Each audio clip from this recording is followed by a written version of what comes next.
Hey guys, welcome back to my channel. On today's video, I have a great guest for you, and her name is Asel, who got 7.5 from IELTS test. Yeah, her overall band score is 7.5, and on today's video, she's going to share her tips and tricks in order to get this kind of high score. So if you're interested in, please continue watching this video. Let's go.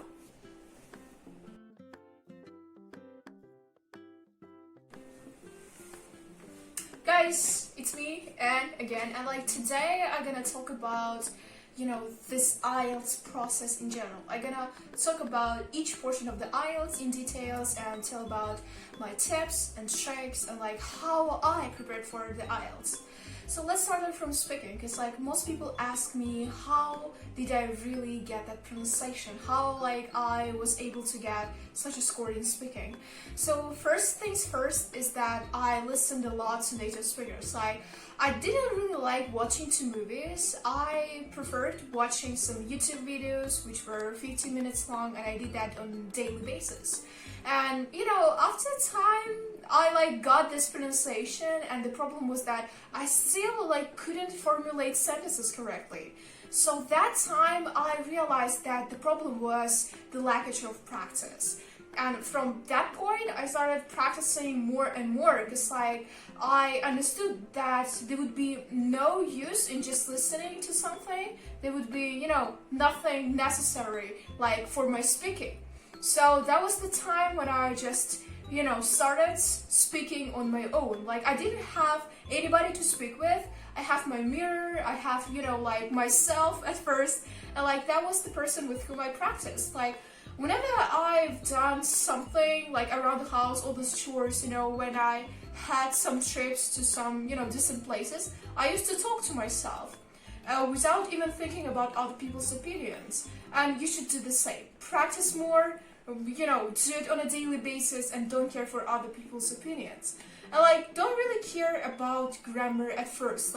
When you first formulate sentences, don't think about it. Start from the easy. The easiest thing, present simple, and then move on to, complex structures like past, future, and start out some, advanced level grammar.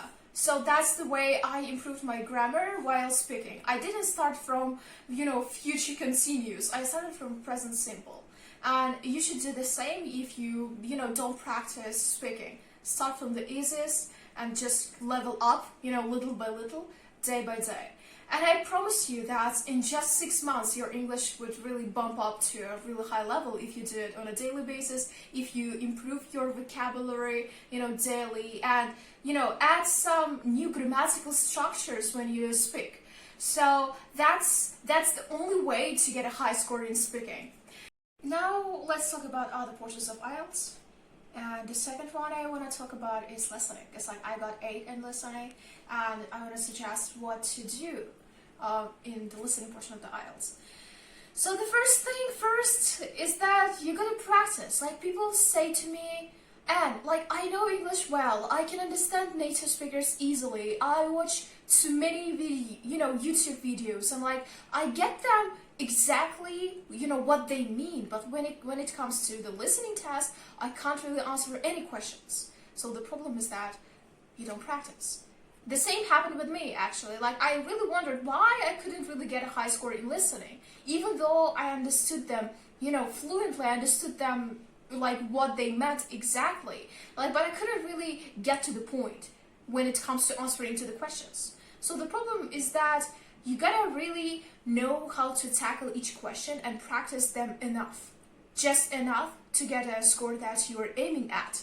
So my suggestion is to, allocate some time for each question type.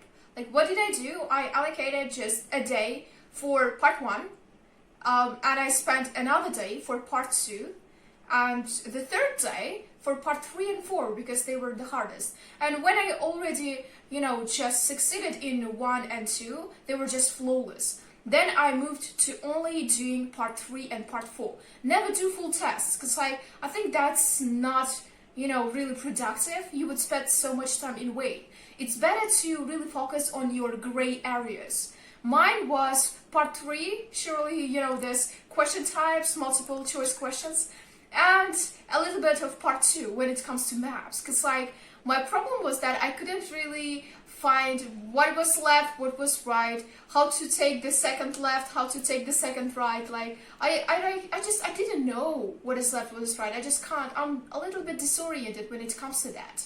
So really pay attention to your, weak points, improve them, and that's gonna be great. Moving to the reading part. Reading is not that, interesting sometimes. It can be monotonous, and maybe that's the reason why people might get low scores. Mine is 7.5. But when it comes to mock tests, it was just 8, 7.5, something like that. Yeah, it was a little bit similar. My problem was that, I didn't like the passages. They were talking about something that didn't really interest me. So, why should I really read that? That was the question that always arose in my mind. And I think that's the reason why I got such a low score. Even though I understood everything flawlessly, everything was great. My speed of reading is just average, but still, I managed to answer the questions somehow. So the thing is that to like the passage, to really visualize the passage, that helped me a lot. Because when I started to read, I thought a little. What I read about, I started to visualize while I was reading, and that was the most effective method that I've ever came up with. So visualize, and you gotta get a high score. Just make it as a cartoon or a movie. And when we watch something fun, when we imagine something fun, we remember the information for a long time. And when we answer the questions, that's gonna be really easy to orient. To remember where something was located. And I think that's the secret of reading, of getting a high score in reading. So moving to writing. Unfortunately, my writing score is 6.5 because I messed up with task 1. My task was actually 2 maps, and I had to describe them. The point was that I didn't know what is west, what is east. I mixed them up. And that is why 2 maps were just the total mess. When it comes to writing task 1, task 2 was flawless, I guess. So the thing is that you gotta answer to the question. Understand the question first, understand the question type, and then, make just some points.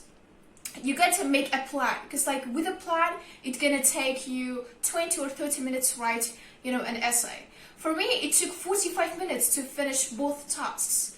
And I had 15 minutes to correct all the mistakes I've made. So that method did really work. Take a piece of paper, make a plan. The first passage, you're gonna, in the first paragraph, you're gonna talk about the advantages of money and make examples. For example, whom it can be advantage. Maybe children, for education, for their education. Second might be for, improving infrastructure. So make the points, not only ideas, but points after the ideas. So that's are actually all the secrets, let's say, of getting a high score in IELTS. So see you guys in my channel, join it, and I hope you like the content.